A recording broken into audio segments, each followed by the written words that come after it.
تو بھائی سمجھ میں آئے نہ آئے کرنا کیا ہے؟ بولو نا، پینا ہے۔ جو زنا کرنے والا ہے اس کی سمجھ میں آئے نہ آئے اس نے زنا کرنا ہے، کیونکہ خواہش کو خدا بنا لیا اس نے۔ جس نے چوری کرنی ہے وہ چوری کرتا ہے، آپ اس سے 100 چیزیں پوچھیں۔ اچھا، ان کی جب چوری ہوتی ہے تو پریشان ہوتے ہیں۔ یہ ڈاکو سے جب کوئی گن پوائنٹ پہ کچھ چھین کے لے جائے تو گالیاں دے رہا ہوتا ہے، یہ ہو رہا ہے ملک میں ہیں، یہ ناانصافی ہو رہی ہے۔ تو یہ جب اپنے ماں باپ کے ساتھ برا سلوک کرتے ہیں تو اس کو جائز قرار دے دیتے ہیں، لیکن ان کا چھوٹا بھائی بھی ان سے بدتمیزی سے بات کرے تو ان کا میٹر گھوم جاتا ہے۔ تو جو اللہ کو رب نہیں بناتا وہ کس کو خدا بناتا ہے بھائی؟ وہ خواہشات۔ تو یہ خواہشات ہیں جن کے پیچھے دنیا چل رہی ہے۔ تو انہی لوگوں کے بارے میں قرآن نے کہا اولئک کالانعام، یہ جانوروں اور چوپایوں کی طرح ہیں، کیونکہ خواہشات کو خدا جانور بناتا ہے، انسان نہیں بنا۔ جانور کا جب جو دل چاہے گا نا اس کی لاجک نہیں دیکھتا۔ آپ دیکھیں درندے کیسے جانوروں کو بے دردی سے کھاتے ہیں۔ جنگل میں آپ دیکھیں کہ کسی جانور کا شکار کیا، انسان جب جانور کاٹتا ہے چھری گلے پہ چلائے گا اس کے، تاکہ تکلیف کم سے کم ہو، بلڈ نکلے تو جلدی اس کی روح نکل جائے۔ لیکن جانور جب کسی کو کاٹتے ہیں تو کچھ تو گردن سے پکڑتے ہیں، کچھ جہاں سے آ جائے بس پکڑ کے چیر پھاڑ شروع کر دیتے ہیں۔ تو ان کو اپنی خواہشات پوری کرنی ہے، تبھی ان کو درندے کہا جاتا ہے۔ انہیں کسی میں رحم یا کوئی ایسا جذبہ نہیں ہے ان کے اندر۔ اس لیے اللہ نے فرمایا کہ جو اپنی خواہشات کو پورا کرتے ہیں اولئک کالانعام، یہ جانوروں کی طرح، چوپایوں کی طرح، بل ہم اضل، بلکہ ان سے بھی زیادہ بدتر، کیونکہ اس کو تو اللہ نے سمجھ دی ہے، انہیں سمجھ نہیں دی۔ اس کی یہ تو مہذب ہے، وہ مہذب نہیں ہے۔ تو اللہ کی نظر میں خواہشات کے پیچھے چلنے والا گدھوں اور کتوں سے بدتر، چاہے وہ 3 پیس اور سوٹ اور ٹائی میں کیوں نہ گھومے۔ ہمارے ہاں انسان کی عزت کا معیار اس کا لباس اور دولت بن چکی ہے۔ اچھا سوٹ ہوگا، لباس اچھا ہوگا، گاڑی اچھی ہوگی، لوگ کہتے ہیں ماشاءاللہ بڑا اچھا انسان ہے بھائی، اس کے ساتھ رشتے بھی کریں گے، اس کے ساتھ دوستی بھی کریں گے۔ رکشے اور ٹماٹر بیچنے والوں کو لوگ اچھا انسان نہیں سمجھتے، اور جو سچ بول رہا ہوگا، اپنی خواہشات کو خدا نہیں بنایا، ایک نظریاتی انسان ہے، ایک ویژن ہے اس کا، اس ویژن کو سامنے رکھ کر زندگی، اور ویژن اچھا صحیح ویژن ہے، اس کو سامنے رکھ کر زندگی گزار رہا ہے، تو میرے بھائی اس کو لوگ اچھا انسان نہیں سمجھتے۔ وہ اس کی غربت کو دیکھتے ہیں، اس کے کپڑوں کو دیکھتے ہیں، اور اس کی جو ہے نا جہالت کو دیکھتے ہیں۔ جہالت سے مراد جس کو عرف میں جہالت، حالانکہ وہ شریعت کی نظر میں وہ پڑھا لکھا ہے، پی ایچ ڈی ڈاکٹر، وہ شریعت کی نظر میں پڑھا لکھا نہیں ہے اگر وہ چور ہے تو۔ اور ایک جاہل آدمی وہ شریعت کی نظر میں پڑھا لکھا ہے اگر وہ چور نہیں ہے۔ تو یہ آخرت کا جو معاملہ ہے میرے بھائی، جس میں یہ فیصلہ ہوگا کہ اچھا کون ہے برا کون ہے، اس کا معیار بالکل ہی الگ ہے۔ یہ بالکل ہی ایک الگ کیٹیگری میں لوگ جو ہے نا ڈیوائیڈ ہو جائیں گے قیامت کے دن۔ تبھی قرآن کہتا ہے بہت سے چہرے سیاہ ہوں گے مگر سفید ہو جائیں گے، بہت سے سفید چہرے سیاہ ہو جائیں گے۔ بہت سے لوگ جو دنیا میں ذلیل تھے وہ آخرت میں عزت دار بن جائیں گے، بہت سے جو دنیا میں عزت دار تھے وہ آخرت میں ذلیل ہو جائیں گے۔ اللہ تعالی ہمیں اللہ کو صحیح طرح سے ماننے اور اللہ کی صحیح طرح سے ماننے کی توفیق عطا فرمائے۔ اچھا بھائی، حرام پروڈکٹ فروخت کرنے والی کمپنی میں جاب کرنا۔ پاکستان سے کسی نے پوچھا ہے مفتی صاحب کیا کسی ایسی کمپنی میں سوشل میڈیا مینیجر کے طور پر کام کرنا جائز ہے جو ایسی پروڈکٹس فروخت کرتی ہیں جن میں خنزیر بھی شامل ہوتا ہے؟ اگرچہ خنزیر اس کمپنی کی میجر پروڈکٹس میں شامل نہیں، اصل میں یہ کمپنی امریکہ میں ہے اور یہ چکن اور یہ پتہ نہیں کیا لکھا ٹرکی کا بھی کام کرتے ہیں، لیکن چکن اور ٹرکی کے بارے میں مجھے یقین نہیں ہے کہ وہ ذبح کے اسلامی طریقے کو فالو کرتے ہیں یا نہیں۔ دیکھیں مینیجر تو پورے کام کو مینیج کر رہا ہوتا ہے نا، تو اس کو تو گناہ میں براہ راست تعاون کر رہا ہے وہ، جیسے سودی بینک میں جو مینیجر ہے اس کی تنخواہ تو بالاتفاق حرام ہے۔ تو آپ چھوڑ دیں اس جگہ جاب کرنے کو، یعنی اس جاب کو چھوڑ دیں آپ، کیونکہ یہاں حرام گوشت دکھ رہا ہے اس کمپنی میں اور آپ اس میں ایک مینیجر ہیں۔ اچھا لیکن آپ نے بتایا social media manager, social media manager کا کیا مطلب ہے؟ بظاہر ایسا لگتا ہے کہ آپ اس کی پبلسٹی کے لیے، یعنی اس کو پبلش کرنے کے لیے، اس کمپنی کو پروموٹ کرنے کے لیے ہیں آپ۔ تو اس کا بھی یہی مسئلہ ہے کہ جب کمپنی پروموٹ کر رہے ہیں تو اس کی پروڈکٹ کو آپ پروموٹ کر رہے ہیں اور آپ خود اپنے اختیار سے یہ کام کر رہے ہیں، تو گناہ میں واضح طور پہ تعاون ہے، اس لیے یہ جائز نہیں ہے۔ باقی تنخواہ حلال یا حرام ہونے کا تعلق اس سے ہے کہ اس کمپنی میں حلال کام کتنا ہے اور حرام کام کتنا ہے۔ تو حلال اور حرام کا ریشو نکالا جائے گا. سارے کام تو حرام نہیں ہوں گے، آپ نے خود بتایا، تو حلال و حرام کا ریشو نکالا جائے گا. یہ خود آپ زیادہ بہتر جانتے ہوں گے کہ کتنا حلال ہے کتنا حرام ہے اس میں. تو اس ریشو کے حساب سے جتنا حرام کا عنصر شامل ہو رہا ہے اتنے پرسنٹیج آپ کو اپنی تنخواہ سے صدقہ کرنا پڑے گا ثواب کی نیت کے بغیر، تاکہ باقی تنخواہ آپ کے لیے حلال ہو جائے. لیکن میں آپ کو یہ کہوں گا کہ آپ اس سے جلد اس کام سے جان چھڑائیں. انڈین آرمی جوائن کرنا. کشمیر انڈیا، کیا میں انڈین آرمی جوائن کر سکتا ہوں؟ آپ کو معلوم ہی ہوگا کہ انہوں نے کتنا ظلم کر رکھا ہے کشمیر میں، لیکن ہماری مجبوری ہے، گھر میں کب تک بے روزگار بیٹھیں. انڈین آرمی جوائن کرنا شہیدوں کے خون سے غداری تو نہیں ہوگی؟ دیکھیں، انڈیا ہو یا کوئی بھی غیر مسلم ملک ہو جو اسٹیبل گورنمنٹ ہو جس کی مضبوط، تو وہاں کی آرمی جوائن کرنا جائز ہے. اس کی حیثیت یہ ہوگی کہ جیسے کوئی غیر مسلم ہے، وہ آپ کو اپنے گھر کی حفاظت کے لیے چوکیداری کی نوکری دیتا ہے، ڈیفنس کی نوکری دیتا ہے آپ کو، تو آپ کے لیے جائز ہے وہاں. تو لیکن اس چوکیدار کے لیے جائز نہیں ہوگا کہ اگر گھر کا مالک کسی پہ ظلم کرنے کا آرڈر دیتا ہے تو آپ ظلم کریں، تو اس ظلم میں اس کے ساتھ معاونت جائز نہیں ہوگی. یہ خوب سمجھ لیں. تو انڈیا ہو یا امریکہ ہو یا برٹش ہو یا کوئی بھی کنٹری ہو، بلکہ پاکستان بھی ہو، تو آرمی جوائن، پاکستان تو ایک بہرحال اسلامی کنٹری ہے، اس کی آرمی جوائن اگر کوئی کرتا ہے اور اچھی جذبے کے ساتھ کہ میں ایک اسلامی ملک کی حفاظت کروں گا، تو نہ صرف جائز بلکہ باعث ثواب ہے، جہاد کا ثواب ملے گا. کوئی بھی اسلامی کنٹری ہو، سعودی عرب ہے یا اور بھی ترکی ہے، نیت یہ ہو کہ اہل اسلام کی حفاظت ہوگی اور اسلامی سرحدوں کی حفاظت ہوگی، تو اس میں تو بڑے فضائل ہیں. لیکن غیر مسلم کنٹری میں جب آپ آرمی جوائن کرتے ہیں تو پھر اس میں یہ اس کی فقہی تکییف ہے کہ کوئی بھی ایک ملک ہے جو ظاہر ہے اس کو یہ حق ہے کہ اپنے بارڈر کی حفاظت کرے وہ، اور اسٹیبل گورنمنٹ ہے اس کی. جیسے ایک گھر کی اپنی حفاظت ہوتی ہے تو آرمی کی بھی، یعنی اپنی کنٹری کی بھی لوگ حفاظت کرتے ہیں، اور آپ نہیں کریں گے تو کوئی اور کرے گا یہ کام. تو اس کی فقہی تکییف یہ ہے، لہذا اس میں آرمی جوائن کرنا جائز ہے. لیکن کسی پہ ظلم کرنا کسی قیمت پہ جائز نہیں ہے، چاہے وہ پاکستان کی آرمی ہو، چاہے وہ سعودی عرب کی آرمی ہو، چاہے وہ یو ایس اے کی آرمی ہو، چاہے برطانیہ کی، چاہے انڈیا کی آرمی. تو اگر کوئی آرمی کا فوجی یہ سمجھتا ہے کہ مجھے ایسے کام کا آرڈر دیا جا رہا ہے جو 100% شرعن ناجائز ہے، ظلم ہے، اس کی کوئی لاجک بنتی نہیں ہے، تو وہ کسی کے لیے بھی اس میں اپنے آفیسر کی اطاعت جائز نہیں ہے. مثال کے طور پر آرمی کا ایک آفیسر کسی ایک آرمی والے کو کہتا ہے کہ اس کو شوٹ کر دو، بلا وجہ کہتا ہے، بس ویسے ہی، اور کوئی اس کی لاجک نہیں ہے، کہ جائز نہیں ہے اس آفیسر، اس ایک فوجی کے لیے کہ اپنے آفیسر کے کہنے پہ کسی بے گناہ کو وہ گولی مار دے، تو شرعن جائز نہیں ہے. لیکن دنیا کے ملکوں کا قانون ہے کہ اس کو یہ کرنا پڑے گا، تو یہ قانون ہی غلط ہے. لیکن بعض دفعہ پتہ نہیں ہوتا فوجی کو کہ یہ جو حکم دیا جا رہا ہے ظلم ہے بھی یا نہیں ہے. جہاں پتہ ہوگا تو وہاں قطعاً جائز نہیں ہے، چاہے وہ پاکستان آرمی ہو چاہے کسی بھی کنٹری کی آرمی ہو. جہاں 100% یقین ہے کہ بھئی یہ ظلم برائے ظلم ہی ہے، تو کسی انسان کو بھی کسی پہ ظلم کی اجازت نہیں ہے، اور ظلم میں تعاون کی اجازت نہیں ہے.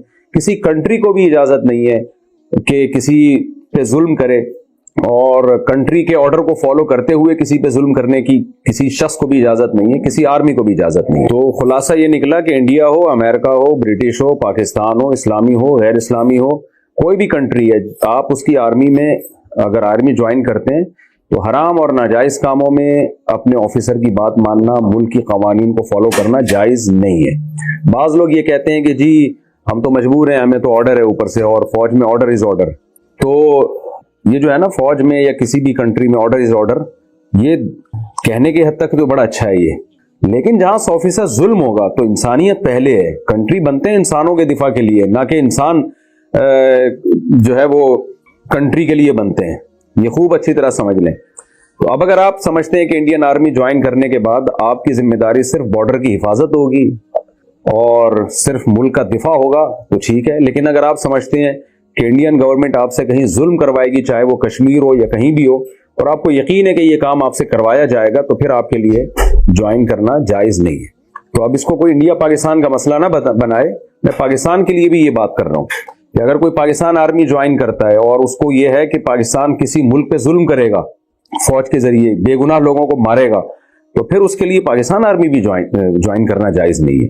تو یعنی اس کو یقین ہو کہ مجھ سے یہ ظلم والا کام کروایا جائے گا، اس کی بات کر رہا ہوں. تو انڈیا ہو یا پاکستان ہو، امریکہ ہو یا جاپان ہو، کوئی بھی کنٹری ہے، آپ کے لیے اس کی آرمی میں جانا بالکل جائز ہے، آپ کی تنخواہ حلال ہوگی. لیکن ظلم میں اپنے آفیسر کی بات ماننا حرام، اور ناجائز میں اپنے آفیسر کی بات ماننا یہ جائز نہیں ہے، نہ کسی پولیس آفیسر کے لیے، نہ آرمی کے لیے، نہ کسی اور حکومت کے ملازم کے لیے. اس میں 2 اور 2 4 کی طرح اصول ہے کہ آپ اللہ کے قانون کے پہلے پابند ہیں، اس کے بعد ملکی قوانین کے آپ پابند ہیں، اور اللہ کے لیے تمام انسان برابر ہیں. کسی کے کہنے پر آپ کسی انسان کا بے گناہ کا قتل نہیں کر سکتے صرف اس بیس پہ کہ وہ میرے ملک کی پالیسی جو ہے یہ ہے کہ اس کو مارا جائے. تو اس بیس پہ کسی کو کے لیے بھی جائز، بلکہ اس ملک کی پالیسی کو غلط کہا جائے گا کہ اس نے ایسی پالیسی بنائی کیوں ہے. زمانے کو برا کہنا. عاصم نصیر کشمیر انڈیا سے. میں نے ایک دفعہ زمانے کو برا کہا تو کسی نے مجھے منع کیا کہ زمانے کو برا نہیں کہنا چاہیے، اس کی کیا حقیقت ہے؟ دیکھیں عاصم بھائی، صحیح حدیث میں ہے، آپ صلی اللہ علیہ وسلم نے فرمایا کہ اللہ تعالیٰ فرماتے ہیں لا تسبوا الدہر، زمانے کو برا بلا مت کہو، اس لیے کہ میں ہوں زمانہ، یعنی زمانے کے تصرفات تو اللہ کے ہاتھ میں. تو اس لیے علماء نے کہا ہے کہ بھی زمانے کو برا بلا نہیں کہنا چاہیے. لیکن ہم جب کہتے ہیں نا زمانہ ایسا تو وہ مجازی نسبت ہوتی ہے. مجازی کا مطلب یہ ہے کہ یہ جو دہریے ہوتے ہیں نا، جو ایتھیسٹ ہوتے ہیں، جو ملحد ہوتے ہیں، یہ تو کہتے ہیں ٹائم ہی سب کچھ کر رہا ہے، زمانہ ہی سب کچھ کر رہا ہے. ان ہی الا حیاتنا الدنیا نموت ونحیا وما یہلکنا الا الدہر. نبی صلی اللہ علیہ وسلم کے دور میں جو ایتھیسٹ تھے وہ بھی یہ کہا کرتے تھے کہ ہماری یہ دنیا ہی کی زندگی ہے، اور ہمیں ٹائم ہے جو ہمیں حیات بھی دیتا ہے اور موت بھی دیتا ہے. جیسے کہ ڈارون نے کہا نا، ٹائم گزرنے کے ساتھ ساتھ چیزیں خود بخود ہوتی ہیں، تو آٹومیٹیکلی خود بخود ہو رہا ہے سب کچھ. تو وہ جب اس طرح کے لوگ جب کہتے ہیں زمانہ برا ہے، تو وہ حقیقت میں زمانے ہی کو برا سمجھ رہے ہوتے تھے. تو حدیث میں اس کی نفی ہے کہ بھائی زمانہ تھوڑی، وہ تو جو کچھ کر رہا ہے اللہ کر رہا ہے. تو تم زمانے کو برا کہہ رہے ہو تو اس کا مطلب ہے کہ اللہ کو برا کہہ رہے، کیونکہ زمانہ تو اللہ نے بنایا ہے اور جو کچھ کر رہا ہے اللہ کر رہا ہے. لیکن ہم جب زمانے کو کہتے ہیں تو یہ مجازی نسبت ہوتی ہے. مجازی کا مطلب ہے کہ ظرف بول کے مظروف مراد لینا. جیسے ہم کہتے ہیں نا، میں بریانی کی 3 پلیٹیں کھا گیا. پلیٹیں تھوڑی کھائی ہوتی ہیں، آپ نے تو بریانی کھائی ہوتی ہے، لیکن کھانے کی نسبت آپ بریانی کی بجائے جو بریانی کا ظرف ہے، جو برتن ہے، اس برتن کی طرف آپ نسبت کر دیتے ہیں. تو جس چیز میں عمل واقع ہوتا ہے وہ کبھی کوئی برتن ہوتا ہے، وہ اسی طرح ٹائم بھی ہوتا ہے. تو ٹائم بھی ایک ظرف ہے، برتن ہے جس میں چیزیں واقع ہو رہی ہوتی ہیں.